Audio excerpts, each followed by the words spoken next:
All right, today we are going to take the two things we have been doing recently and put them together. We're going to talk about factoring and solutions. So if you think back, we talked about how to solve this equation. If I have two factors and the whole thing is set equal to 0, remember that we just take each factor and set it equal to 0 on its own. Then we solve each of those equations. So I'd add 1, giving me x equals 1, and I'd subtract 4, giving me x equals negative 4, and there I have my two solutions to the equation. It got a little trickier when we had factors that looked more like this, but we did the same exact thing. We took each factor and set it equal to 0 and solved each of those resulting equations. So we took 2x minus 3, set that equal to 0, and 3x plus 8, and set that equal to 0. To solve 2x minus 3 equals 0, remember that we add the 3 to both sides first, which makes 2x equals 3. And then we divide both sides by 2 to get my x completely alone, giving me x equals 3 over 2, or 1.5, or 1.5. For my other solution, I have 3x plus 8 equals 0. I do the same thing. I'm going to subtract the 8 on both sides first, giving me 3x equals negative 8. And then I'm going to divide both sides by 3, giving me x equals negative 8 thirds. You could call that negative 2 2/3. You could turn it into a decimal if you really wanted to, but negative 8 thirds works. So now here is the new way we're going to do this.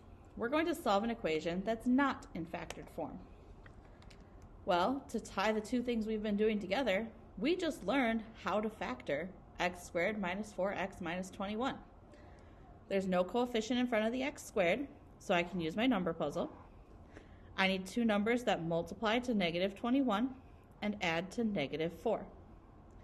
After a little thinking, I can get to negative 7 and positive 3. So that means the left side of my equation factors to give me x minus 7 times x plus 3. And I still have my equals 0 on the right. Now this looks like the problems we just did, so I can get my two solutions. I take x minus 7 equals 0 and x plus 3 equals 0. To solve the first one, I add 7 to both sides, giving me x equals 7 as my first solution. The second one, I subtract 3 on both sides, giving me x equals negative 3. There is my second solution. So the steps to solve these. The first step we haven't had to do yet, but you will get the equation equal to 0. If it doesn't already equal 0, you need to make it equal 0 first. Then you will factor out the greatest common factor if there is one. Third step is to factor whatever's left, your remaining polynomial. Fourth step is to set each factor equal to 0. And the fifth step is to solve for x in each resulting equation. So let's follow those steps here. First step is to get the equation equal to 0. Well, it already does. Perfect. Second step is to look for a GCF. 3, 15, and 12 can all be divided by 3, so I'm going to take a 3 out front. If I take a 3 out front, 3 times what makes 3x squared? X squared. 3 times what makes 15x? Positive 5x. And 3 times what makes 12? That's positive 4. And I still have my equals 0. Now looking at my x squared plus 5x plus 4, the first number is a 1, so that means I can use my number puzzle. I need two numbers that multiply to 4 and add to 5. Well, those numbers would be 4 and 1. So remember that my GCF, that 3, comes along for the ride. My factors are going to be x plus 4 times x plus 1, and it's still equal to 0. So we just factored it. Then we set each factor equal to 0. We don't have to worry about the 3 because it doesn't have an x in it at all. So I take x plus 4 equals 0 and x plus 1 equals 0. And I solve each of those independently. For x plus 4 equals 0, I subtract 4 from each side. leaving me with x equals negative 4. For the second one, I subtract 1 from each side, giving me x equals negative 1. And there are my two solutions. Now you might be wondering, how do I know that those are actually the solutions and I didn't do something wrong? Well, to check our work, all we do is go back to our original and see if it would be true. So our first solution was negative 4. So I plug in negative 4.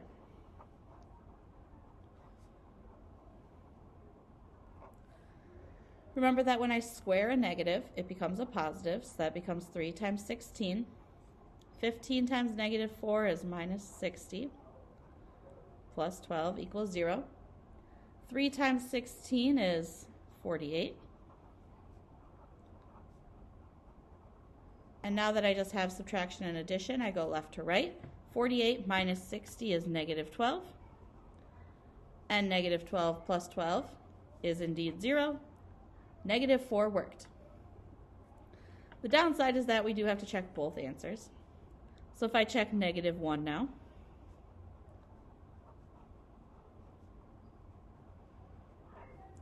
well, negative 1 squared makes 1. 15 and negative 1 makes minus 15, plus 12. 3 times 1 is 3, minus 15, plus 12. Well, 3 minus 15 is negative 12, and negative 12 plus 12 sure does equal 0. Both of my answers checked out. They are both correct. All right, next equation. Step 1, get the equation equal to 0. Already done. Perfect. Step 2, check for a GCF. Well, 5, 13, and 6 do not have a GCF. Step 2 is done. Step 3 is factor. This one's a little trickier to factor because it has that number in the front. So remember, we go into 2 sets of parentheses. It's still equal to 0. That 0 is just hanging out for now. The only way to break apart 5x squared is 5x times 1x. So those are the first pieces in my factors. We're going to check the inside and the outside. We're going to use two numbers that multiply to negative 6. So we could use 1 and 6 or 2 and 3. And we need these two arcs here, these two spots, to add to positive 13x. Now this is a great time to use a pencil. So I say, all right, do I think it's 1 and 6?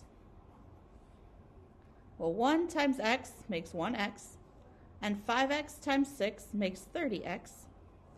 Can I use my 1x and my 30x to add together to make 13x? The answer is a definite no. Remember, we don't give up on 1 and 6 yet, though. We flip-flop them. We try 6 and 1. 6 times x is 6x. 5x times 1 is 5x. 6x and 5x will never add together to make 13x. Now I can give up on 6 and 1. Not 6 and 1. So I try 2 and 3. And I decide which way I think they're going to go. Maybe I think 3 and 2. 3 times x makes 3x. 5x times 2 makes 10x. Well, hey, I could add those together and get 13. But the problem is, negative 6, one of them's got to be negative. And now if one of them's negative, there's no way I'm getting to 13. So it's not going to be 3 and 2 like that. But I can flip-flop it, 2 and 3. This is my last choice, so it better be right. 2 and 3. My 2 times x makes 2x. My 5x times 3 makes 15x. To make that positive 13, I can do positive 15 and negative 2. I need one of them to be negative to make that negative 6, remember? So that means this outer arc, my 3, gets a plus. My inner arc, my 2, gets a minus. Now don't forget, we're not done. We just factored it. Now we go on to the step of setting each factor equal to 0. So 5x minus 2 equals 0, and x plus 3 equals 0. And we have to solve each of those independently. For my first one, I'm going to add the 2 over. I get 5x equals 2. And then I divide by 5, giving me x equals 2/5 as my first solution. The other solution, all we have to do is subtract 3, and we get x equals -3 as our second solution. Remember to check these, we plug them back in and make sure it actually equaled 0.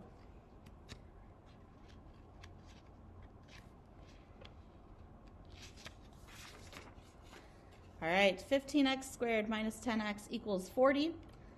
Our first step is get the equation equal to 0. It's not. Technically, we could move everything to either side, but it's going to be a lot easier if I just move the 40 to the other side by subtracting the 40. You're always going to add or subtract whatever you need to move over. Now this 40, it can't combine with the 15x squared because they aren't like terms. It can't combine with the 10x because they aren't like terms. It just has to hang out on the end of this one. So 15x squared minus 10x minus 40 equals 0. Now I want to look for a GCF. Is there a GCF in what I have now? Well, it looks to me like everything can be divided by 5. So I'm going to take a 5 out front. 5 times what makes 15x squared? 3x squared. 5 times what makes 10x? That'll be a minus 2x. And 5 times what makes minus 40? That'll be a minus 8. All right, I still have my equals 0 hanging out on the end. So now my 5 is coming along for the ride, and I need to factor the rest. The only way to break apart 3x squared is 3x and 1x. And then remember, we're going to check our inside and our outside arc. These two pieces will add to -2x.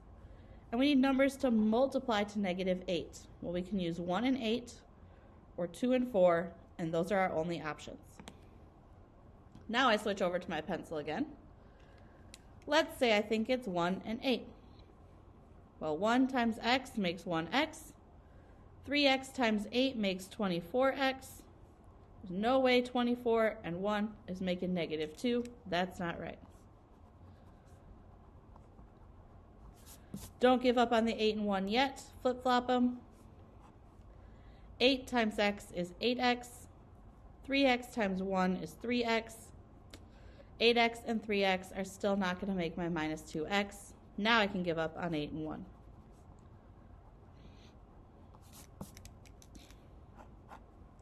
So it's got to be 2 and 4. Let's try 2 and 4. 2 times x is 2x. 3x times 4 is 12x. 2x and 12x are not getting to that -2x, so that's not right.